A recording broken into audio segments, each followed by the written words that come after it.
let's watch this press conference from start to beginning. I'm going to skip only the parts of the mayor.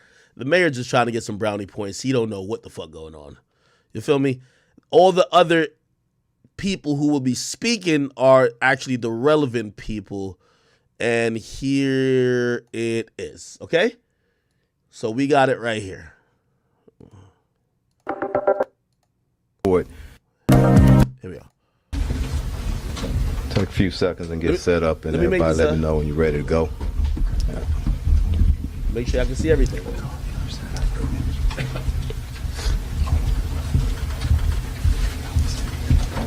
By the way, keep in mind, which is interesting, and this is why, I think more charges are to come. You're going to see it zoomed in later. Lil Cam is here. DJ Pat is here. DJ Pat is charged for murder. Lil Cam is not charged for shooting or anything violent. He's only charged for possession of a gun. Why would you put him up there if this is a press conference about Takeoff's death? That's why I think more charges are to come. We got to just keep it calm. Anyway, let's keep listening. Everybody ready? Good. All right. Afternoon, everyone. Chief Fenner here with Mayor. And Mayor, thank you for the support. We're here to announce an arrest, but before I do that, I always start with that human element. I spoke to Takeoff's mother early this morning, and my prayers, and I ask that all our prayers continue to go out to her and his entire family, his close friends, the city of Atlanta, and all of Takeoff's fans around the world. We lost a good man, and I didn't have the pleasure of meeting him. But everybody, the hundreds of people that I talked to, spoke on what a great individual he was. We have a special relationship with the city of Atlanta. I want to make sure that stays intact. I want to thank them, the family, and everybody else for patience, allowing us to work through the evidence and the facts, which is most important. I also want to thank our investigators. Here today, Sergeant Michael Barrow, Lieutenant Barnes, Investigator Ross Watson, and also from the DA's office, Ruben Perez and Matt Gilliam, who's worked very hard on this case. All of our individuals, our divisions, our homicide division, thank you. People don't know the hard work that they do behind the scenes, the number of hours that they're away from their family members. So also the gang division, our federal partners, FBI, state partner DPS, and ATF. Everybody took a role in this investigation. We stood here a little bit, I think a month ago, maybe a day or two, and made a promise. I was waiting for my thank you.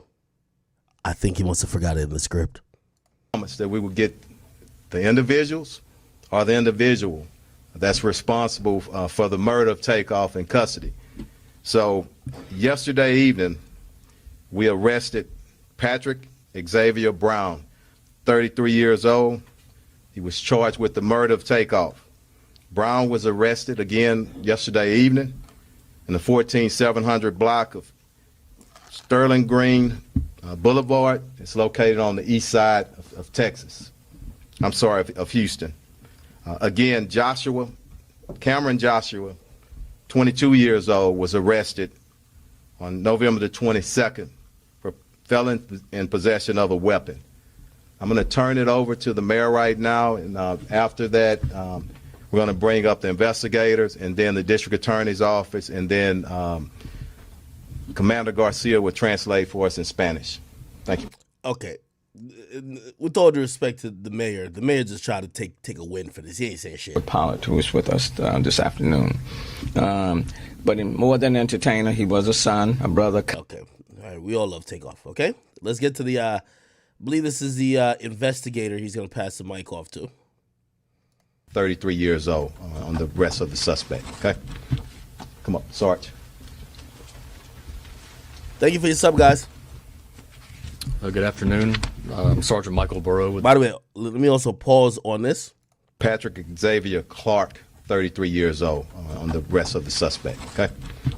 Come on, Sarge. Once again, you'll be able to see Patrick Xavier Clark, 33, charged with murder.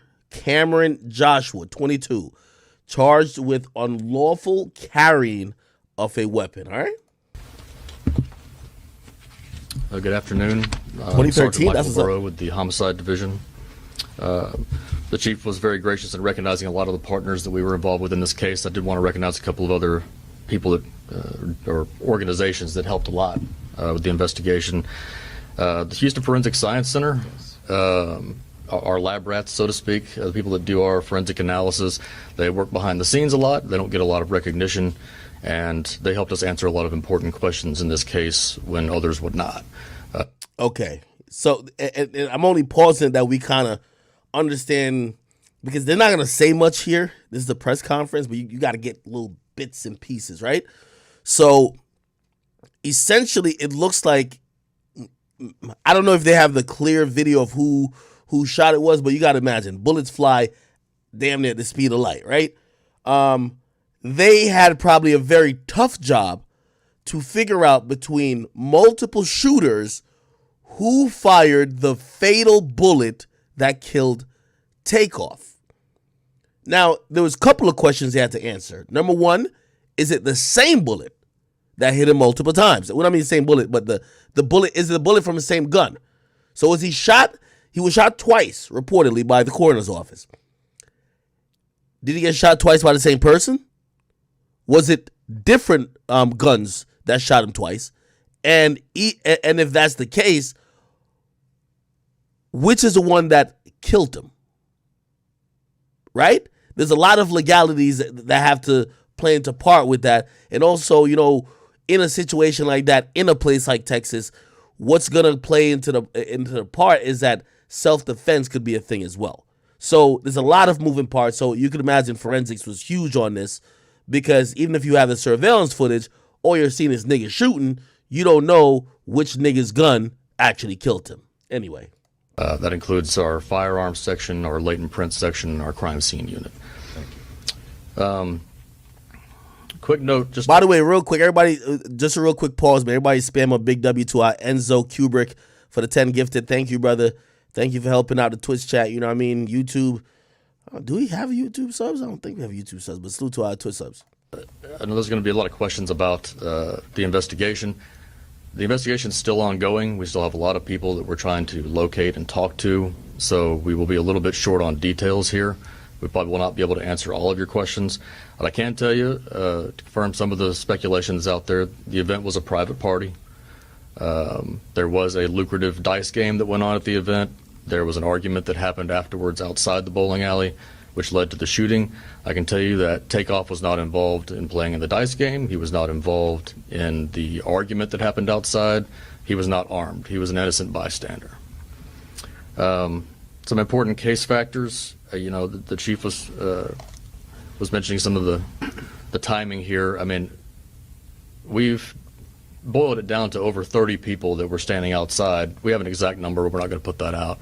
When the shooting happened, literally every single one of those people left the scene without giving a statement to police. We found a few of them that night. We found others since then. But it's important that those people come forward. And we're still looking to talk to a lot of those people. And we will be looking to find you. It will be easier if you come find us. It'll be easier for you. It'll be easier for us as well.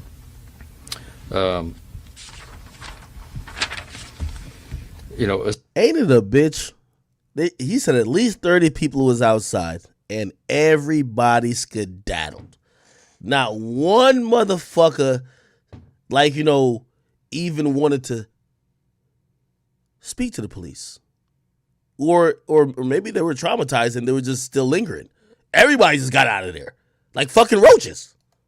Essentially, we had to rely on a large volume of video surveillance evidence that came in, and cell phone videos and audio, things that surfaced over time in some cases that weren't available immediately.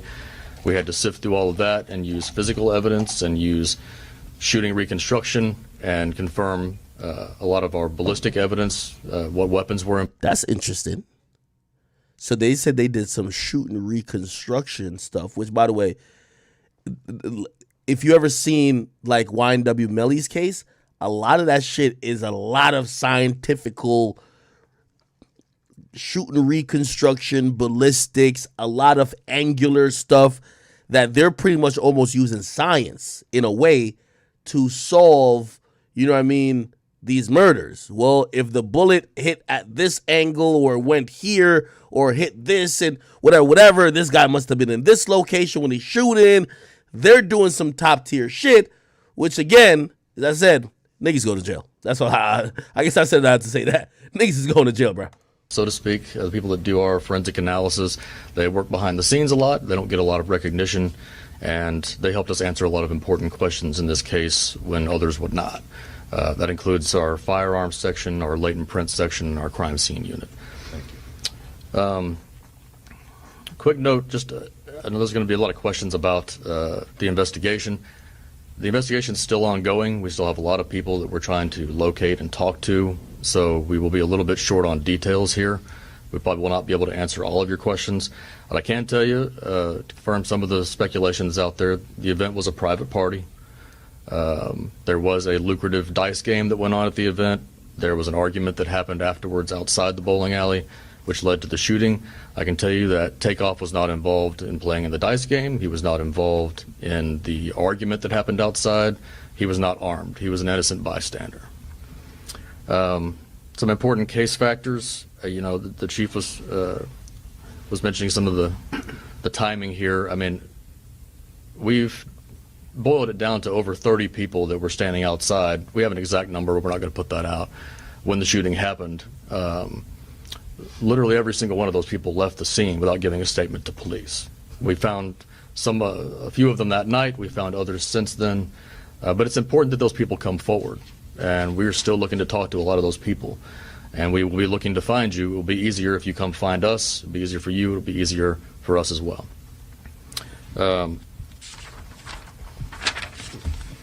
You know, essentially we had to rely on a large volume of video surveillance evidence that came in, and cell phone videos and audio, things that surfaced over time in some cases that weren't available immediately. We had to sift through all of that and use physical evidence and use shooting reconstruction and confirm a lot of our ballistic evidence, what weapons were involved, things of that nature. And through that, we were able to deduce that Patrick Clark is the lethal shooter in the case. And that's why he's being charged with murder. Thank you, Sergeant. At the DA's office. Thank you, Chief. By the way, Thank you, Mayor. My name is... By the way, that detective is being super reserved. This is a sign that usually there's more arrests to come. They're not trying to get nobody spooked. You know what I mean? Keep in mind, this dude, Patrick Xavier Clark, it feels like they were watching him too for a while. And if you ask me, and this is why, you know, everybody be like, oh, well, Lil Cam is only charged with having a gun. He ain't the shooter. Accurate, wrong. Well, it seems like they had to lock Patrick up now because that nigga was going to be in Mexico sipping on pina coladas. You feel me? That nigga was trying to literally take off to Mexico. So who knows where that nigga Lil Cam was going to go? That nigga was probably going to run into some rat hole. They got to lock niggas up because, you know, once niggas get into the running, come on, man. Anyway. My name is Ruben Perez, and I am a Bureau Chief of the Special Crimes Bureau. My bureau was in charge of this investigation at the DA's office. I want to thank the prosecutors in my bureau for working extremely hard, and I really... By the way, real quick, to my Twitter and Instagram detectives real quick. DJ's Pat Instagram is private. I don't know how long it's been private for. I don't know if he has a Twitter. We need to find all his social handles. Did he even say RIP? Like, what does he be doing? What was he doing afterwards? It's very important to know because I have a feeling he got low. It would be interesting if you could find anything of his, if you could find a party, because he was a DJ. You can find a party that he DJ. Was he in the strip club fucking slapping ass? Like, yo, was he, you know what I mean, just fucking a hooker on the corner? Anything we could find after November 1st, which was, I believe that's when the incident happened, okay? Also, while I'm at it, let me just give a big salute to my man, Legend 6. Thank you for the 5 gifts, my brother. Appreciate you so much. All right, but keep playing. I want to thank the HPD organization for all the work and the collaborative effort they put into this case, along with the DA's office. And I also want to thank our federal partners for their help. I want to thank everybody who was involved in this case. I want to echo what the mayor said. I want to echo what Chief Fender said, and I want to echo what the investigator said, that it took a lot of effort, a lot of work, a lot of patience, but we arrested this defendant. We look forward to prosecuting this case, and I want to send our sympathies to the family, and we look forward to prosecuting this case, and we'll see everybody in court. Thank you. Okay, so the person who spoke, the first white dude before this guy, I think he's the detective, probably one of the main detectives on the case. The guy who just spoke, the Hispanic guy, seems like he's heading up the division that the detective falls underneath. Let's see who else speaks. This might be a translator, I think. We want to start this. Yeah, it's a translator. We can skip past this. I don't. They don't come forward. Okay, now there's a Q&A section. Let's hear this Q&A section. And tell me this nigga don't look like Christopher Dorner. Arrested. When we see his picture attached to this one, how is he connected to this case? What's his status? Okay, that's a good question. I don't know if you caught it, so I'm going to go a little bit back. They're saying, well, if y'all haven't charged Lil Cam with any shooting offense, why do y'all have his picture next to the nigga you believe did the murder? Muchas gracias. Okay, so that's the first question that's going to be asked. Questions. Here we go. We know that Cameron Cameron Johnson was Johnson. already arrested. When we see his picture attached to this one, how is he connected to this case? What's his status? He was there on the scene, and he was in possession of a weapon. He's a felon. Okay. Did Mr. Clark lose the dice game, or was that like a motive of this? We're still investigating that, and we were not able to discuss it right now. Just the dice games. Could Thank you go you. into more specifics about how you actually connected Mr. Clark with either the gun or bullet or whatever? Yeah, not today. As the time comes, we will. All right. Was it Joshua's gun that was used in this crime? We're not going to discuss that right now. It's still active in the investigation. We told you, and Oh, that's interesting. You heard the question. The question says, well, why do y'all care? Like, granted, that's a crime, a felon in possession of a gun. But they're trying to figure out why they have those two guys' pictures up there. Because one nigga, they haven't said nothing about him doing anything other than possessing a gun. So they're like, wait, did the killer use that guy's gun? So he's obviously being evasive and saying, oh, we're not going to talk about it. But that's going to be interesting. By the way, didn't I tell y'all, if y'all watch my YouTube videos, and when Joshua Cameron's lawyer spoke, and by the way, all y'all should also be subscribed to my YouTube, my main YouTube channel. I covered this. Sure, Cameron. And this is Joshua Cameron's lawyer. You're going to hear he says something. By the way, he's been locked up for 2 days now. Hear what this lawyer says. A witness saw him with a gun rather than... That to support. Does Cameron Joshua know who shot? They say, does Cameron Joshua know who shot Takeoff? And his answer was a little bit interesting. By the way, as a lawyer, I think he could have said, my client has no idea about what's going on, about nothing. But his answer was a little bit different, which told me maybe he down to tell. Listen. Does Cameron Joshua know who shot Takeoff? We will discuss that with the DA's office. We ask you if you're going to discuss it. Does he know who shot the dude? You could have just said no. So we'll discuss it with the DA's office, which, what do y'all draw from that? Once they locked up Lil Cam, couple days later, they get the actual killer. And his lawyer is saying, we'll discuss it with the DA. Office if we decide to. Right now, we're charged with... Anyway, let's go back to this. just not a whole lot of details. The main thing right now, he's in custody. He's arrested and he's charged for this murder. Still some work to be done on it, but we're not going to go in any farther than we've already went on the investigation. Chief, you guys have often talked about the fact that in this case too, there were so many people on scene. They don't come forward, they like leave, and you guys had to sort of work backwards. Were there any witnesses who were helpful, or did you basically have to construct all of this from the I can tell you, sources of video, bits and pieces, or? I can tell you it's upstanding investigative work on this.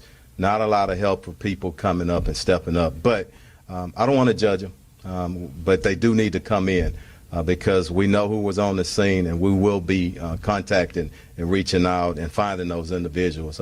This is a murder, and if you left because you were afraid or whatnot, I don't know the motivation, but you do have to come forward and give us some information, and that could come through grand jury subpoena as well. So. Was Takeoff the intended target, or was he at the wrong place? We already, it's definitely wrong place at the wrong time. No evidence whatsoever to say anything different. Go ahead. I'll get you. Peacefully, can you tell us about apprehended? I'm sorry. Peacefully, could you tell us about apprehended? Oh, yes, the actual arrest of him, peacefully. And I'm not bragging, but I send this message to our criminals. We're going to come and get you. And we come and get you professionally, but we come in force with everything that we have. And he gave up, and I want to say thanks for that. Okay, nobody's hurt, nobody's injured. Go ahead. As Takeoff as a bystander, can you say at all where he was situated in terms of where the gunman was? Was it No, we won't go into it, but he was actually on the scene, and we all know it. There is some video out there, but we're going to stay away from specifics right now. Go ahead. Was Clark invited to the party? Did he know Takeoff? We don't know. Yeah. Was Mr. Clark? Chief, has Patrick Clark admitted to the shooting? Not going to discuss that right now. Go ahead. Was Mr. Clark involved in a shooting in 2018 at a club where someone was killed? That's part of the investigation. I mean, we'll get it out to you. Do these two reside in Houston? Who? Which two? Two. Yeah. Well, one, but one of them has a residence outside of Houston. Go ahead. Do you expect more suspects out there? People who are. We don't know. We're not gonna outrule anything. We're gonna go where the facts and the evidence lead. And you remember what I said: suspect are suspects, and we're gonna leave no stone unturned. And everybody, family deserve that. In regards to this question, and I'll show you proof later. They ask about his criminal record. So the guy who was accused of killing Takeoff, it ain't the first time he busts his gun in or near or outside of what could be seen as a party or a club. In 2018, he was investigated for allegedly shooting someone, but they could never prove it, and subsequently he was never really brought fully the charges or had to stand to hear those charges, right? So pretty much, in the eyes of the law, it technically means he's innocent, but, is it really the cops, they came back to say we just didn't have enough evidence, right? So, obviously we live in America, so it's, you're presumed innocent till proven guilty, but I could imagine they're probably going to look back at those situations to probably try to contextualize what type of guy this is. Now, granted, this guy, his name is DJ Pat. Apparently all the niggas in Houston know him. I'll show you his Instagram page shortly. It's private now. But every lit nigga in Houston follow him. So they know him, right? We'll get more into it. Peacefully, can you tell us about apprehended? I'm sorry. Peacefully, could you tell us about apprehended? Oh, yes, the actual arrest of him, peacefully. And I'm not bragging, but I send this message to our criminals. We're going to come and get you. And we come and get you professionally, but we come in force with everything that we have. And he gave up, and I want to say thanks for that. Okay, nobody's hurt, nobody's injured. Go ahead. As Takeoff as a bystander, can you say at all where he was situated in terms of where the gunman was? Was it No, we won't go into it, but he was actually on the scene, and we all know it. There is some video out there, but we're going to stay away from specifics right now. Go ahead. Was Clark invited to the party? Did he know Takeoff? We don't know. Yeah. Was Mr. Clark? Chief, has Patrick Clark admitted to the shooting? Not going to discuss that right now. Go ahead. Was Mr. Clark involved in a shooting in 2018 at a club? My bad, I went back too far. Someone Sorry. was killed? That's part of the investigation, and I mean, we'll get it out to you. Do these two reside in Houston? Who? Which two? Two. Yeah. Well, one, but one of them has a residence outside of Houston. Go Do ahead. you expect more suspects out there? People you are. We don't know. We're not gonna outrule anything. We're gonna go. He's being very evasive because I think they're watching a bunch of motherfuckers and they don't want to be like, oh yeah, we're about to arrest a nigga. And if this guy was about to flee to Mexico, the other nigga's gonna be like, let me just start driving. Fuck a flight, right? Of course they're gonna arrest other people. Keep in mind, Takeoff isn't the only person that died. By the way, they claim this guy, he's only charged with shooting Takeoff. There were two other people that were shot. There was a woman that was shot in the head. She was in critical condition for a really long time. And then she ultimately survived. There is a Quavo's assistant who was also shot. There's other people that got shot. And obviously, when it comes to a situation like this, granted, Takeoff is a high-profile personality, and everybody around the whole world is looking at them for them to solve the death and the murder of Takeoff. But if you're going to expend resources to look into that, you might as well just solve everybody who got shot. So if someone else got shot, or there's a woman, as I said, who got shot in the head, they're going to try to find even if it's an attempted murder or aggravated assault or deadly use of a weapon, whatever it is, they're definitely going to be charging more people, or they're going to give these niggas more charges. It would be sloppy of them to charge only for Takeoff's murder when two other people got shot. You know what I mean? Where the facts and the evidence lead, and you remember what I said. Suspect are suspects, and we're going to leave no stone unturned. And everybody family deserve that. And I want to say this, and we're going to probably do just a few more questions, and we're going to leave. We got work to do. Any individual that's killed in our city, it's tough, and it's tough on the family and tough on their friends. Everybody deserves an investigation, but the investigator said it. We need people to step up too. Do your part as a citizen.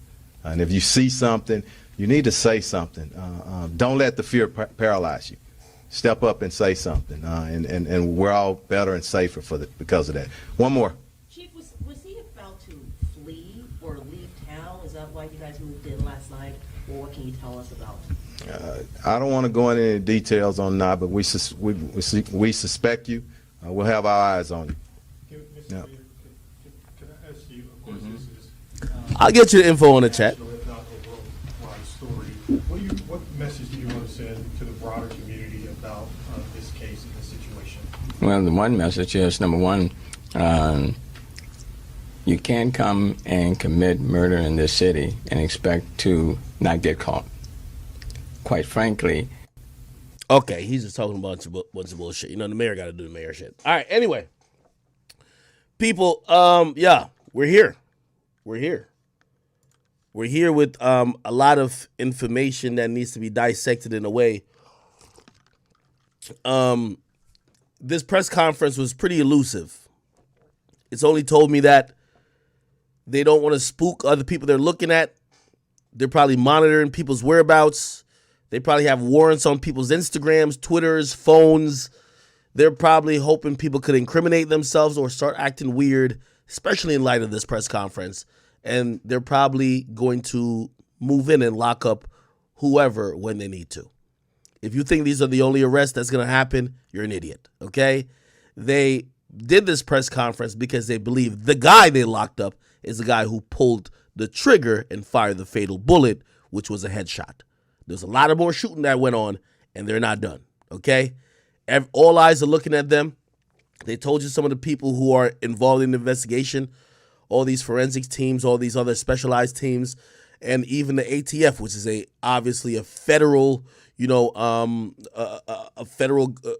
a government agency that, was it alcohol, tobacco, and firearms.